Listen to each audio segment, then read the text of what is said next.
fact, without saying certain things, two of the most dangerous groups on the road, least expected. So when you got guys come up here and they're like, yeah, I did 13 years jail, nigga, I was all right, nigga, but cool. Yeah, I expect you to say that. All right, word, cool. How many people you killed? Word, all right, cool, no doubt. Right. But when you hear some shit that you never expected in your life, I'm more intrigued by that because that person wasn't promoting that. Mm-hmm. Two of the most well-equipped, for lack of a better word, groups on the road in the 80s, 89 and on. You ready? Jodeci and De La Soul. Oh, shit. Yo, if you pull up a picture of Chris Lighty, God rest his soul, he had a scar right here. That happened at a club called MK's on 25th and 5th Avenue. Did Red Alert tell us this story? Maybe he could have. This sounds familiar. This sounds familiar. And I was there. So all out brawl. I'm just looking for the real niggas in rap. I'm always like Forrest Gump. I'm always someplace I'm not supposed to be by myself. And there was a melee. And I'm talking about reclining chairs is flying. Somebody cut Chris. And De La Soul lost they motherfucking minds. I was in the middle of the dance floor just mesmerized like, oh shit, is that a reclining? Who threw that? Yo, they was getting bit. Yo, bro, they was getting busy. I couldn't believe it. I can show you DMs from me and Dave that died, God rest his soul. Rest in peace. Because I was a personal trainer for 30 years. Nutrition first, right? And whatever he was going through. I don't know, we connected on Instagram and I shipped him some products. You know what I'm saying? Some organic products and stuff like that to flush his system. That was my man. And then when he died, his wife reached out to me and was like, thank you. You know what I'm saying? Like I knew. And then me and Posh connected. I've always known Maceo. You know what I'm saying? Shout out to Mace. Pull up, bro. Great guy. Chop it up. Like, please pull up. Especially after you hear this story. Great guy. Right. But the people that I was cool with, they'll tell you a story you won't ever hear. Because it's like the people that know you, right? And now y'all on this podcast. Everywhere you go, yo, Math, what up? Yo, Math, yo. They don't know you. Right. They know you from the show. Mm-hmm. So when I tell you nobody's ever seen me do crime, that's my claim to fame. So when you say, oh, real nigga, gangster, not me. I'm like, all right, well, what do you know? Tell me what substantiates that. Only what you told me. Ha-cha-da-da-cha. You know what I'm saying? Like ha-cha-da-da-cha. You seem to have you get irritated with a poorly told story. Yeah, you just, you know why? Poorly told interview. Because he's much better at telling them. Yeah. But you know why? You know why? Tell the truth.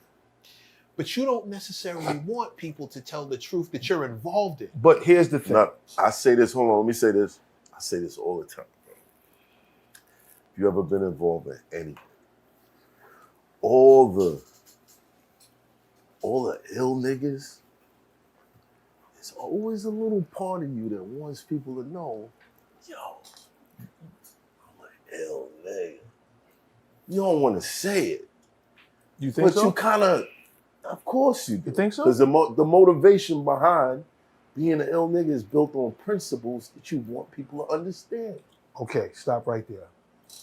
I'm not even going to look that way. Tell him. Is he correct? Have I always been? Matter of fact, so in my neighborhood, right, all the young kids, I'm the youngest of 8, but I've never really had the pleasure of being brought by an older sibling. Like, that's my big brother. I've had big brothers and sisters, but I've never been taken care of. Right. I've always been getting money. I've always had more than I was supposed to have as a kid. I've had Puff on the block. I've had Jay on the block. I've had everybody imaginable on the block for them to see. And they are mesmerized by that. Right. I had a corner house. So on my back patio, I had a gym.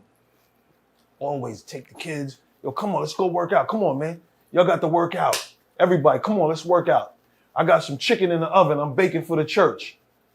Go get dressed, go shower, change. We going to church. I'm taking y'all niggas to church. Am I lying here? Have I? And then if I'm in the studio, come on, let's go to the studio. Yo, bro, I had a kid with me. Actually, it's his best friend.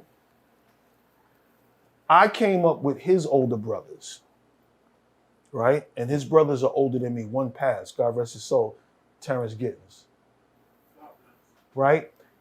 It was me, him, and Chubb Rock in a group. So now, when they moved around the neighborhood, they came from, I think, Albany Peas, right? So when they came in Flatbush, Terrence was like, yo, we should start a rap group.